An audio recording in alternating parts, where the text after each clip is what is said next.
अरे बुध आ गए। प्रणाम प्रणाम प्रभु जी, प्रणाम। आइए आइए, इस पेड़ के नीचे कुछ पल के लिए विश्राम कीजिए।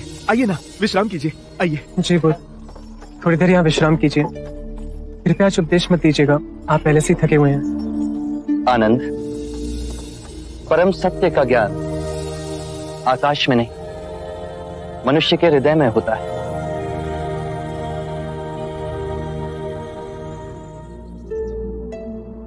क्या आप सभी पंचशील का पालन करते हैं?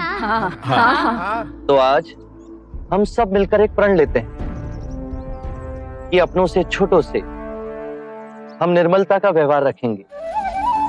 अपनों से जो वृद्ध हैं उनसे दया का भाव रखेंगे।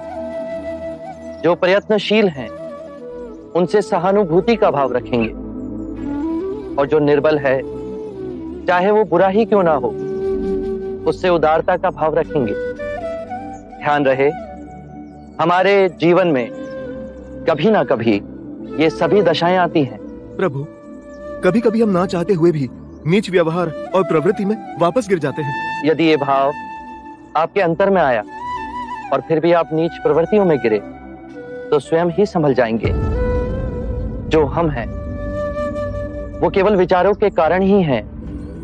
यदि हम बुरा सोचेंगे तो हमारे कर्म भी बुरे बनेंगे और दुख हमारे जीवन में छाया की तरह चलेगा।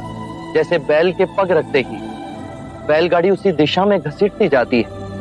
और यदि हम अच्छी सोच रखेंगे तो हमारे कर्म भी अच्छे होंगे और सुख सदैव हमारे जीवन में छाया की तरह चलेगा। यदि जीवन का निचोड़ कुछ और हो तो क्या होगा महात्मा?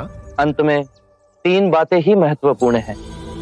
पहली, क्या हम सहृदय से प्रेम कर सकते हैं? दूसरी, क्या हम पूर्णतः जी सकते हैं? और तीसरी, क्या हम गहराई में जाकर सब कुछ छोड़ सकते हैं? बुध, नालागांव से समीर चंद गुरुदेव शरीपुत्र का समाचार लेकर आए हैं। हम सभी के जीवन का लक्ष्य है जीवन के लक्ष्य को ढूंढना, और वो मार्ग मिलते ही उसके लिए पूर्ण हृदय और आत्मा से स्वयं को समर्पित कर देना।